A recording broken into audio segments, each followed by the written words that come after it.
This video is sponsored by Bubble Shock. Drink it.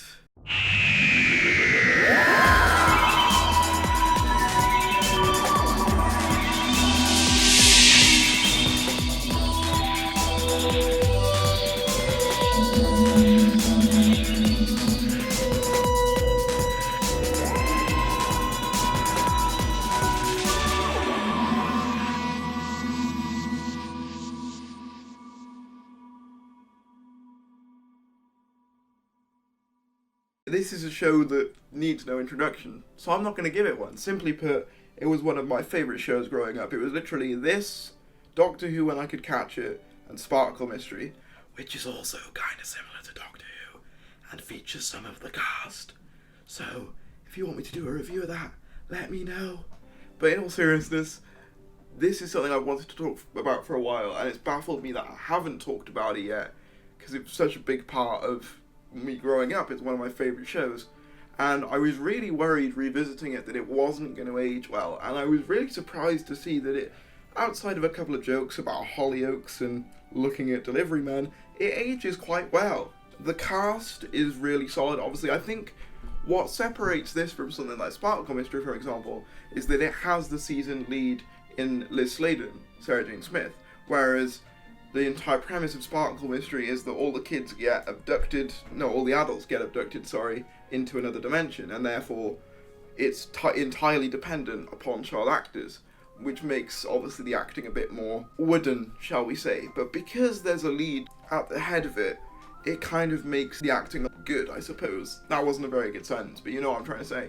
The villain, Miss Wormwood, played by Samantha Bond, is actually really good. Having watched her in Outnumbered, she's got a great range, because she goes from playing that globe-trotting auntie to this really cold, calculating individual in this, and she plays it like really seriously, and I love it.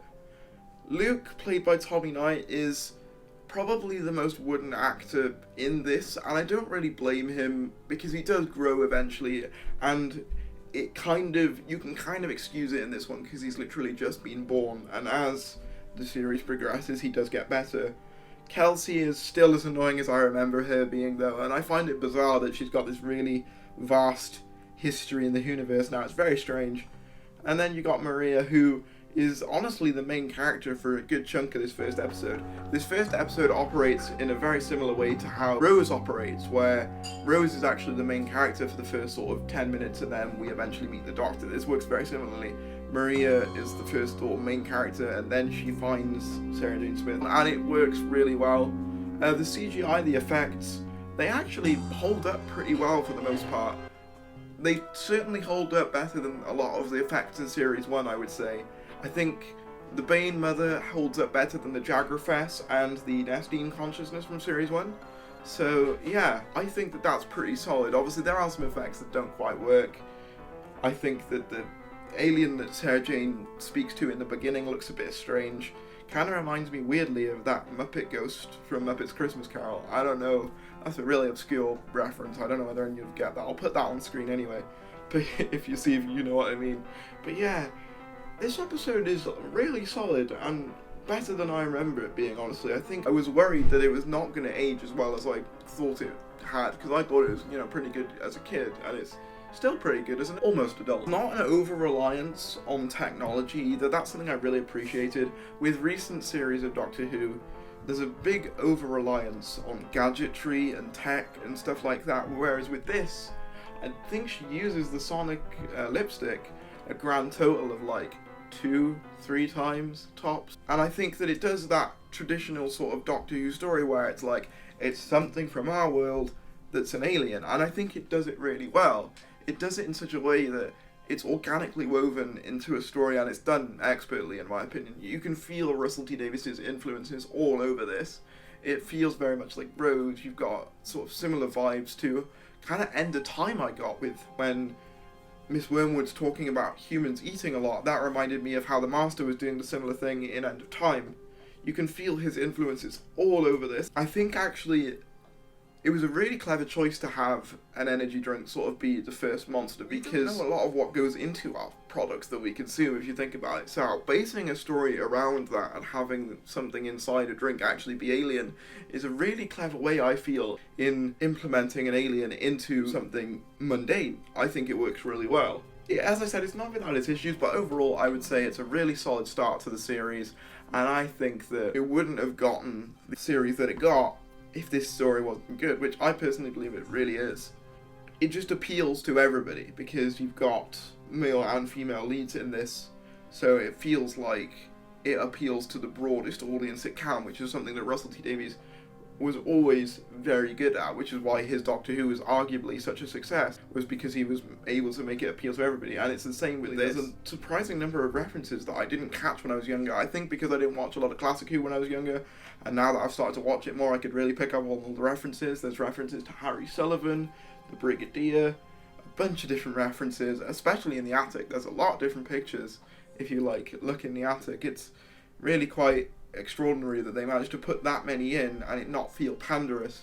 It didn't feel pandering, unlike with series 12 where the references feel really desperate. In my opinion, this does it right, where it does little hints towards stuff, but it doesn't really impact a lot. All you need to know is that Sarah Jane's someone who's travelled in space and time before with a person called the Doctor, and now she fights aliens in her attic. That's all you need to know. It's really simple, really effective, and I honestly think that if this had been any other companion, I'm not sure whether the show would have worked quite as well. I also like how in the start Sarah Jane's quite hostile as well. She kind of reminds me of what the Doctor was like in the start of his journeys, where he doesn't really want to get anyone involved with his alien stuff, and it's kind of similar to how Sarah Jane operates in this, and I really appreciated the fact that they went to great lengths to show how similar they were, but also at the same time Sarah Jane distanced herself from the other spin-offs such as Torchwood, where she doesn't go in all guns blazing as she says, and I think that it does it so well and it builds the universe so well, and I think it's just such a shame that we don't get stuff like this anymore. I feel like this is such a vital part of the universe. With that said though, it is kind of strange that people walking around with bubble shock in a trance saying drink it, and the best excuse that people could come up with was, oh, there was some chemical imbalance in the brain, and no one's done any further research into that. But with things like this, you've just got to kind of let that slide and just enjoy the ride. That rhymed. Wow, I'm really on top form today.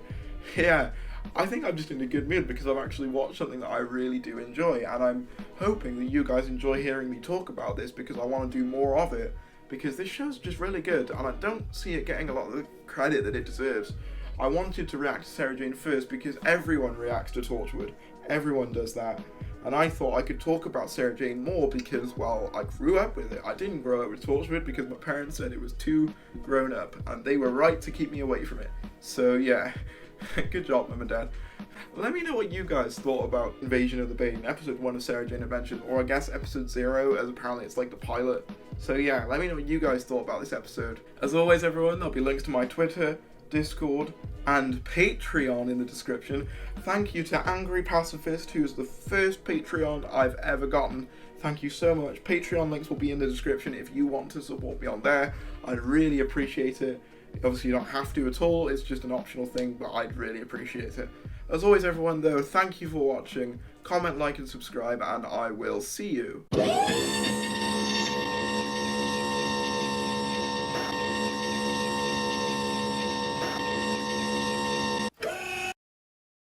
Make sure to exterminate that subscribe button.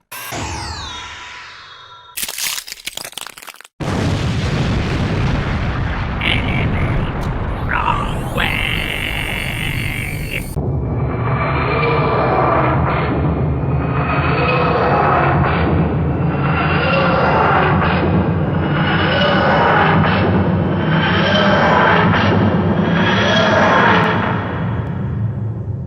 Miracle of the Time Lords? Ha! Nothing miraculous about it. In fact, I'd go as far as to say it's more of a disease. The destroyer of worlds reduced to this, a man whose only purpose in life is to wish for his death. Exterminate!